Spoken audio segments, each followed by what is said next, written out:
ഇന്ന് നമുക്ക് ബ്രേക്ക്ഫാസ്റ്റിന് ഇടിയപ്പവും മുട്ടക്കറിയും തയ്യാറാക്കാം. അപ്പോൾ ഇടിയപ്പത്തിന് ഒരു പാത്രത്തിൽ തവിട് പോക്കാത്ത പൊടി എടുത്തിട്ടുണ്ട്. അതിലേക്ക് നമുക്ക് കുറച്ച് ഉപ്പ് ചേർത്ത് കൊടുക്കാം.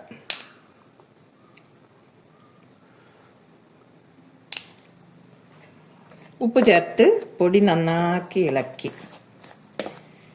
ഇനി ഇതിലേക്ക് നമ്മൾ തിളച്ച വെള്ളമാണ് ചേർത്ത് കൊടുക്കുന്നത്. തിളച്ച വെള്ളം കുറേശ്ശെ ചേർത്ത് ഇങ്ങനെ ഇളക്കി കൊടുക്കും.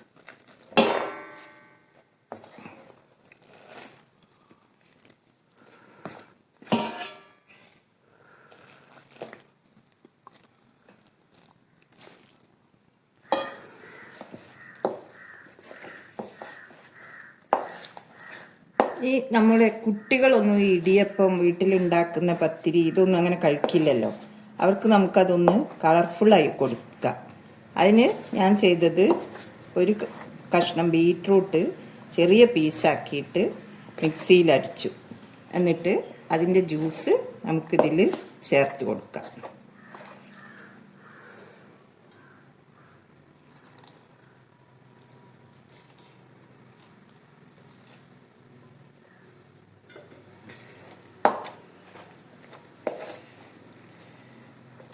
ഇപ്പോൾ ഈ ഇടിയപ്പത്തിന് നല്ല കളറും കിട്ടും. കൂടാതെ കുട്ടികൾ പച്ചക്കറി കഴിക്കില്ലല്ലോ. അപ്പോൾ അവർക്ക് കുറച്ച് പച്ചക്കറി ഒക്കെ അവരുടെ വയറിലെത്തുകയും ചെയ്യും. അപ്പോൾ നമ്മുടെ ഇടിയപ്പത്തിൻ്റെ പൊടി ഇവിടെ തയ്യാറാക്കി. ഇനി ഇത് ഒരു 15 മിനിറ്റ് ചൂടാറാനായി വെക്കാം. നോക്കൂ, ഇപ്പോൾ നമ്മുടെ നൂൽപുട്ട് പാചകത്തിന് റെഡി ആയിട്ടുണ്ട്. ഇതിനി നമുക്ക് അടുപ്പത്ത് വെക്കാം.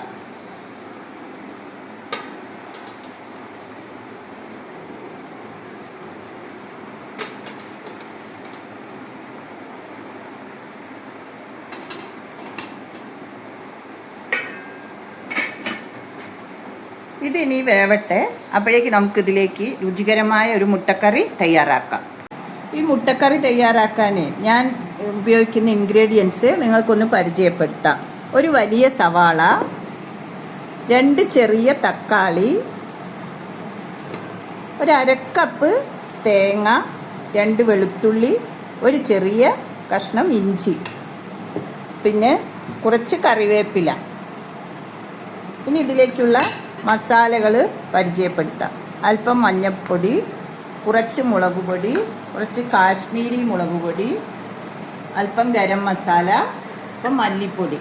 പിന്നെ ഞാനിതിൽ 4 കോഴിമുട്ടയാണ് ഉപയോഗിക്കുന്നത്. ചൂടായ ചട്ടിയിൽ നമ്മൾ സവാള ഇട്ടു. സവാള നന്നായി വഴന്ന് വന്നിട്ടുണ്ട്. ഇനി നമുക്കതിലേക്ക് തക്കാളി ചേർത്ത് കൊടുക്കാം. ഈ തക്കാളിയും കൂടി ഒന്നിതിൽ നന്നായി വഴന്ന് വരട്ടെ. നമ്മുടെ തക്കാളിയും സവാളയും ഇവിടെ റെഡിയായി വന്നിട്ടുണ്ടാവും. ഇനി നമുക്കിതിലേക്ക് മസാല ചേർക്കാം. മഞ്ഞൾപ്പൊടി,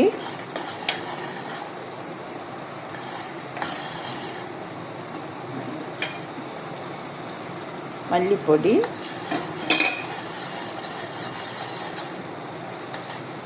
മുളക് പൊടി, കാശ്മീരി ചില്ലി, അല്പം ഗരം മസാല.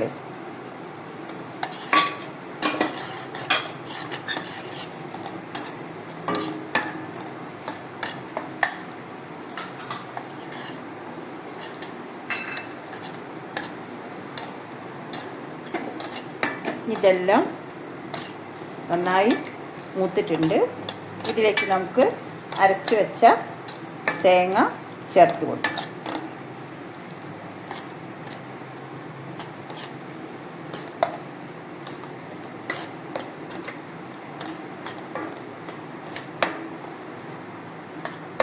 ഇത് കുറച്ച് നേരം ഒന്ന് നമുക്ക് മൂടി വെക്കാം. ഇനി ഇത് നമുക്ക് മൂത്ത് വന്നിട്ടുണ്ട്. ഇത് നമ്മൾ മിക്സീൻ്റെ കപ്പിൽ ഒഴിച്ച വെള്ളം കുറച്ച് ഇതിലേക്ക് ചേർത്ത് കൊടുക്കുക. വെള്ളം നിങ്ങളെ ആവശ്യത്തിനനുസരിച്ച് ചേർക്കുക. ഞാൻ കുറച്ച് വെള്ളം ചേർക്കുന്നുള്ളൂ.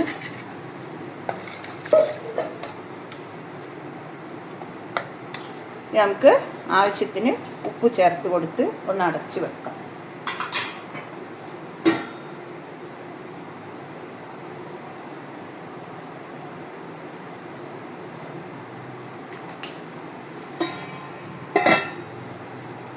നമ്മുടെ കറി റെഡി കഴിഞ്ഞ് നമുക്കതിലേക്ക് മുട്ട ചേർത്ത് കൊടുക്കാം.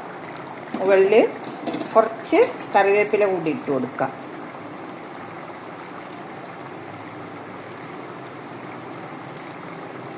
അപ്പം നമ്മുടെ മുട്ടക്കറി ഫുള്ളായിട്ട് റെഡിയായി. നമുക്കിനി ഇത് ബ്രേക്ക്ഫാസ്റ്റോട് ചേർത്ത് കഴിക്കാം.